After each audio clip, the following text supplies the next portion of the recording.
Fiona is literally the most useless mythical, and maybe even the most random Pokemon that doesn't even really need to exist in general. It's basically just here because it comes out of this cool egg when you breed it with a Manaphy, but it doesn't even evolve into a Manaphy, and so it can't even use an Eviolite, which would give it some real use. But I'm gonna make this thing a beast anyway, just for the hell of it. While Manaphy gets base 100 in all stats, Baby iPhone gets base 80 in everything. In pretty much every way, it's the same Pokemon as Manaphy, with worse stats, and a worse move pool, mainly not being able to pull out Manaphy's best move in Tail Glow. So here's what I'm gonna do with the little guy. I'm gonna train it to be max HP along with defense, and a bold nature to go full physical bulk. Now as we can set up with Take Heart, this gives us essentially a Calm Mind boost with the added benefit of healing any status we might have at the same time. With some boosting, we can actually not only tank attacks, but hit pretty hard at the same time with rain boosted Stab Scald. We've got Ice Beam as well for coverage, but then Buddy's thirsty, so it's time to hydrate. Once we finally get in low health, we pull out Rest to heal all the way back to full, but the kicker is that then we wake up immediately thanks to its hydration ability when the rain is up. There's absolutely never a reason to use Fiona. In every single way, it's just a worse Manaphy. But even being the most obsolete Pokemon of all time, today I'm gonna bust this bad boy out anyway.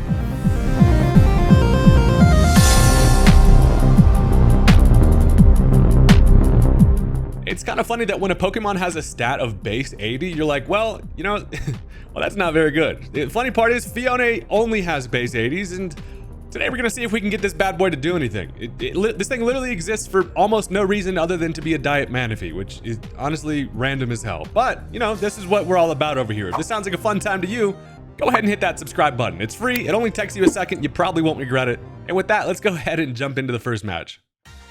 All right, so my opponent is going to go ahead and lead off with the Cyclizar. We're just immediately met with Mythical, and boy, do I dislike seeing this thing from a lead, because what that means is it's probably going to expect me to go for something like Spikes as a Frostlass lead and go for that Shed Tail. Just immediately set up a substitute and pass it on to something who can actually use it. Now, luckily for me, I'm using about the most random-ass Frostlass of all time, who is Choice Banded with Triple Axle. So my thought process was this: I can go for the Triple Axle. Whatever they decide to Shed Tail in, I can hit it a couple times and likely at least break the substitute. Now, it turns out they do go into the one thing that can handle the Triple Axle pretty well, being the fat-ass whale that is the Titan. Now, this thing comes in, and that beanbag's getting slowly beat the hell up. Luckily, I do connect, and with a crit on the third one, it is going to be enough to break the substitute. However, as I'm looking at this situation as just a little baby frail Frostlass, this thing is dangerous. First of all, look, if they want to pass a substitute to Buddy, that absolutely 100% means that this thing is going to go for a belly drum. And, you know, luckily, at least as it's not behind the substitute, it makes it a whole lot less scary. But I got to address the whale in the room here. So I decided to switch into the Donphan. Now, they do go for that belly drum as expected. Most of the times, the Titan's going to be working with that. Now, it maximizes its attack at +6. I'm like, sweet mother of pearl, this thing is dangerous. Now, it also gets a citrus berry, but he's hungry over there, as you can tell. And luckily for me, though, honestly, this Donphan functions as a really good kind of anti-sweeper, right? Because as I come in without any hazards, I maintain my sturdy ability. They have to touch me, and that is going to go ahead and draw a foul, baby. I pull out the red card, and that's going to force the thing out. So while at least I, kind of prolong the problem that is belly drums to Titan, that's honestly feels pretty good because I get rid of that thing's stat boost. It also no longer can use its citrus berry, so it's unlikely that it's going to be able, to set up a belly drum later. So the red card now draws in a random teammate, and it turned out to be Hawlucha. Literally, this entire match, I'm sitting at the edge of my chair thinking I could be swept at any damn moment. Hawlucha is also incredibly scary when it comes to unburdened sets, and if it starts to Swords Dance, this could be a problem. So they're going to go ahead. They decide to pull out the Terra Fighting. Now, maybe they're afraid of me just clicking Ice Shard or something like that, but that's going to now allow them to activate the old Wings of Death. They go straight for the Sky Attack, and also, of course, it's going to be the Unburdened set with that Power Herb, going to allow it to activate that Sky Attack immediately, which honestly, doesn't feel that bad. I was able to stop the sweep from the Titan with the Donphan. I also set up my Stealth Rock, and considering the fact that this thing just used its highest damage output there with that Sky Attack on the 1 HP Elephant, that feels pretty good. So what I can do now is I figured this place is not nearly wet enough. Which the owner of this cafe has to hate me, seriously. So I set up the rain with the Pelipper. I know that I can take one attack, and I can also fire off a Hurricane. So as you may have thought Hurricane season was over, this shit is just beginning. That's able to take care of the Hawlucha, and thank God that thing wasn't able to set up any Swords Dances. So with that thing out of the way, it also gets rid of their Terra option, which is honestly able to give me a big upper hand here. So On the empty switch, they decide now to go into young freaking Baikel once again. So Cyclizar is absolutely just going to come in here and probably click Shed Tail. And for that reason, rather than U-turning or trying to get a position into one of my rain setups, I'm just going to go ahead and click a Hurricane. Nothing wants to really... it's going to break a substitute of whatever switch is in here. So that feels like a pretty fine trade-off. Now, they do end up bringing in the Haxorus, and this is kind of a scary looking fella. So it comes in, it's going to get that substitute, of course. Luckily, I have 100% accurate Hurricane.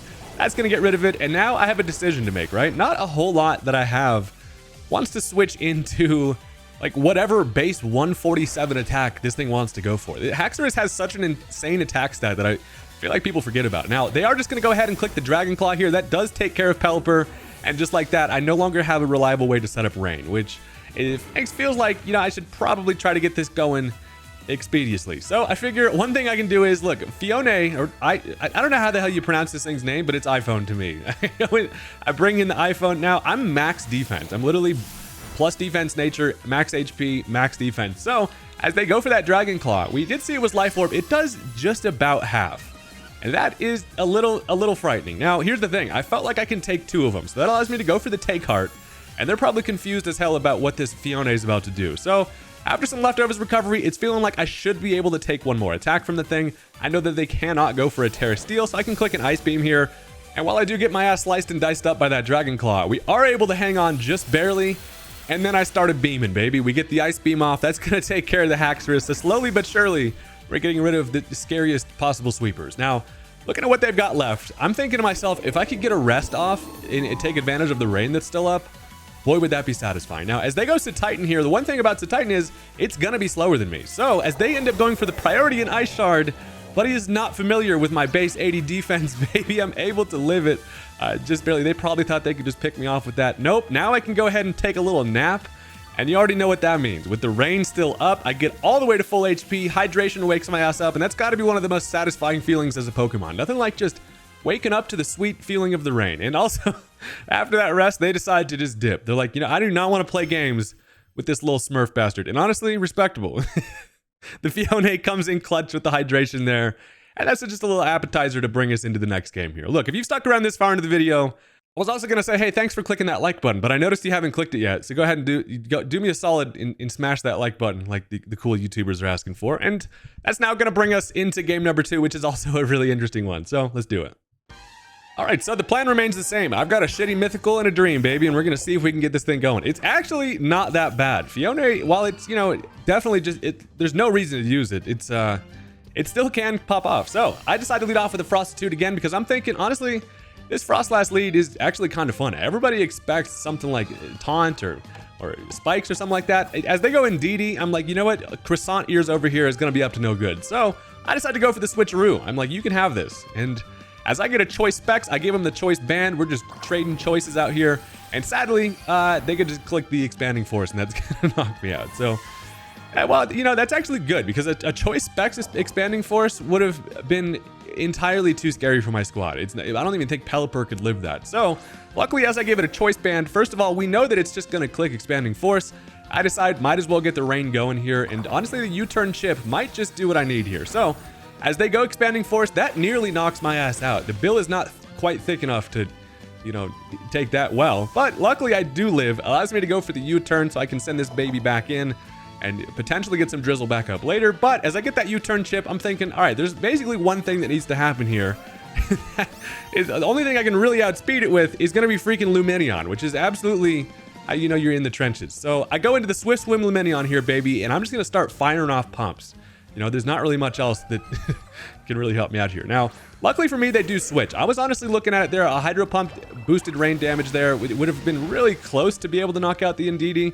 Luckily for me, as they bring in the Muck, I've got myself a plan here. Now, one thing about Muck, it's going to click knockoff here, right? So what I'm going to do is go for the Alluring Voice, and that is going to activate a Throat Spray. I literally clicked that just to get rid of my item. So now when they click the knockoff as they do, I don't even have an item, so it does not have full power. And just like that, I also get the +1 to special attack, which should have enough with the damage. If I can connect on a Hydro Pump with that rain boost, Lumineon's going to be dealing some damage out here, which may be the first time that sentence has ever been said in history. Now, as they swap into Dusclops, this is definitely their bulkiest option to take attacks here. So Luckily, however, I don't know, something about this Lumineon has 20/20 vision, baby. I'm connecting on Hydro Pumps left and right. That's going to do almost half to the thing, and I'm thinking this thing might just click Nightshade, right? I can go for another Hydro Pump. As I do connect, it lives it with literally like 3 HP, which absolutely puts my little fishy balls in a vice grip, and it's unfortunate. However, as they just go for the pain split, guess what? I'm like, you know what? I'm letting it ride with the Hydro Pumps. I connect on another one,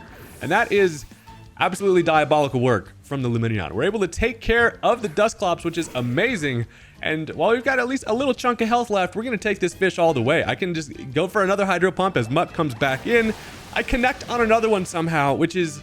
This is like the Michael Jackson flu game out here, baby. The Lumineon is absolutely in its zone. I connect and knock out the Muck, and I'm feeling like this Lumineon is going on a generational run here. Now, as they go into the Meowscarada, I am faster with a Swift Swim, right? I'm like, you know what? I'm modest, but with my speed doubled, as long as this thing's not Choice Scarf, I can get off a pretty hard-hitting +1 Ice Beam that actually knocks the thing out. And I'm like, bro, this is turning into an absolute bloodbath for the Lumineon. Now, as they end up going for the Terra Grass, check it out. They do turn out to be Choice Scarf, and that is going to give them just enough speed as a modest limit. If I was timid in this situation, I would have still been faster. But I run modest on this just because you're generally faster than everything, barring like the fast-ass freaking cat over here with the Choice Scarf. So it's really annoying when people go Choice Scarf Meowscarada. It's like, how much speed do you want, bro? Jeez, get Vin Diesel over here. So as Lumineon goes down, I put in some good work with the fish. That feels like that opens the game up a little bit here, and I can end up going into the Pelipper basically just to set up the rain and then piece the hell out. So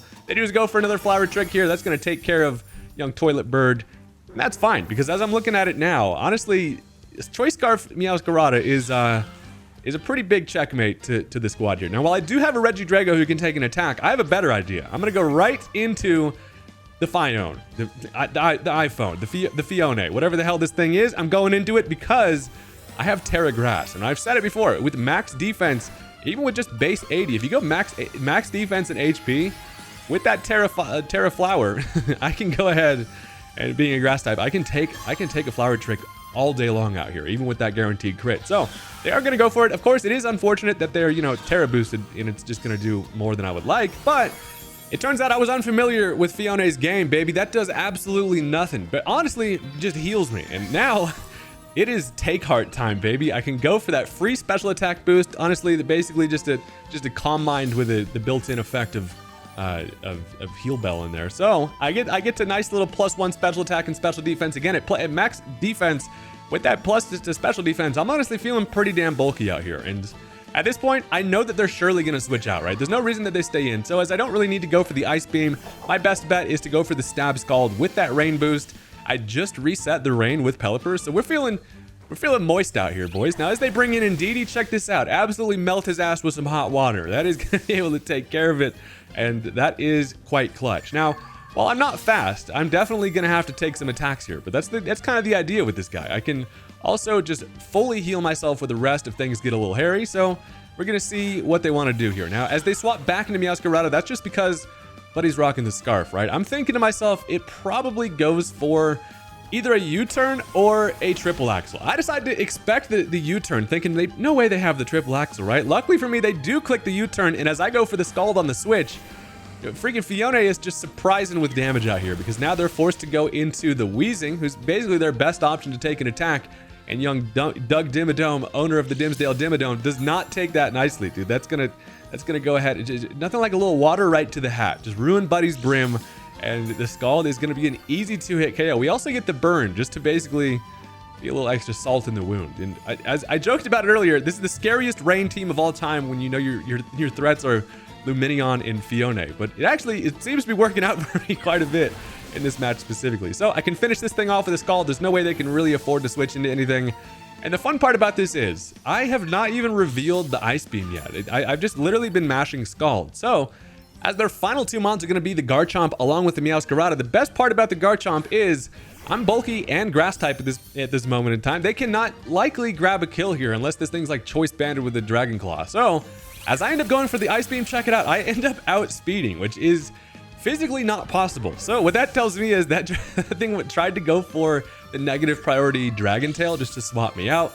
They end up paying the price there because I do reveal the Ice Beam. That's going to take care of the Garchomp. I was really confused about how I outsped there. It literally had to have clicked Dragon Tail. That's kind of the only explanation. So now the final Mon being the Meowscarada here, all I can do, I'm going to end up clicking Rest because I wanted to hilariously heal all the way back up and then wake up. But they are just going to dip, and sometimes the Fiona gets the best of you, man. That thing, paired with the Lumineon, that's an all-time showing from the GOAT Rain Sweepers. So, well, that was an interesting game. We had some fun with it. That's now going to bring us into one more little bonus match for you. I got one more game where we're going to see if we can get these things going, and it's against some pretty scary stuff. Now, important to note about this matchup, they also have a little bit of rain, right? They've got the Pelipper, they have the Archaludon, who probably just wants to take advantage of that rain with Electro Shots, and I'm feeling like that might end up helping me out just by them setting up a rain for me. So, without any further nonsense, let's go ahead and jump into it.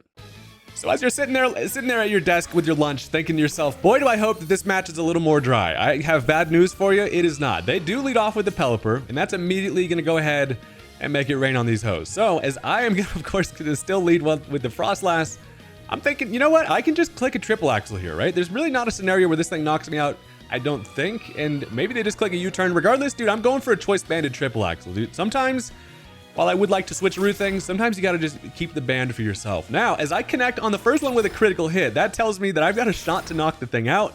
And look at that. The Frostlass coming in extremely clutch. I'm pretty convinced that that first crit was kind of the only reason why I grab a knockout there, but we will absolutely take it. Now, it's a little bit of a weird scenario because I knock out their Pelipper where it's like, I kind of wanted that thing up around for rain, but, you know, at least, hey, we'll grab a free knockout when we can take it, and that feels pretty good. So, unfortunately, with that momentum comes a big old Chien-Poo, and they can get the revenge switch into this thing. And honestly, Chien-Pao in general is just very scary, right? I figure this thing probably is going to go for some type of dark stab here, and it thing hurts, right? So the only thing I can really go into that takes an attack would be the Pelipper. Now, luckily for me, they do click the Sucker Punch there, which is going to fail, allows me the free switch into the Pelipper. And now as they go for an Icicle Crash, my Pelipper will not be going down to ice attacks today. I'm able to live it. Allows me to go for the U-turn here. I kind of thought they would maybe potentially swap, but regardless, the U-turn chip is relatively valuable, and that's because I figured, you know what I can do? I can go into the Lumineon. For some reason, young Dumbo Ears over here just feels like a general pretty good mon to go into, right? I think I can take any attack this thing wants to throw at me. As they end up going for the Sucker Punch, crit is in fact gonna send my ass to a rainy, watery grave. So that kind of sucks, right? But I mean, hey, everything's even now, right? I only was able to knock out the Pelipper because of my crit. So I'm like, you can take the fish as a sacrifice, because now it feels like it's time to go into the Fiona. Whatever, I'm just gonna do it. I'm like, you know what? I should be able to take 2 attacks from the thing. I could possibly go for a take heart here. And a lot of the time with this Fiona, you just gotta send it. You just gotta see what he can do. Now, they're going to end up going for the Terra Ice. I don't know if they're expecting fairy coverage there. They go for the Terra Ice, which is going to remove my ability to hit it with a fairy move. I don't even got it. That's fine. Now, as they end up clicking Sucker Punch, that's a nice little gift. That's a fantastic little, nicely wrapped gift with a bow for our little Fiona here, because I now get a free take hard up. And just like that, that's feeling like, honestly, I'm going to go for another one. This is fine. They click a Sacred Sword, which is kind of their only way to hit me with a neutral attack there. And that does absolutely nothing. I'm talking bulky Fiona is out here tanking moves like never before. I can go for a second take heart because we're out here getting greedy. And when you have the ability to just click a rest and get all the way to full, you can kind of afford to get greedy like that. So at this point, they're going to click Ice Shard. They're probably meant to click the Icicle Crash there with the Terra. It's going to do similar damage to to the Sacred Sword there. Allows me to fire off a Scald, and a little bit of hot water melts his snowflake ass right down to a puddle.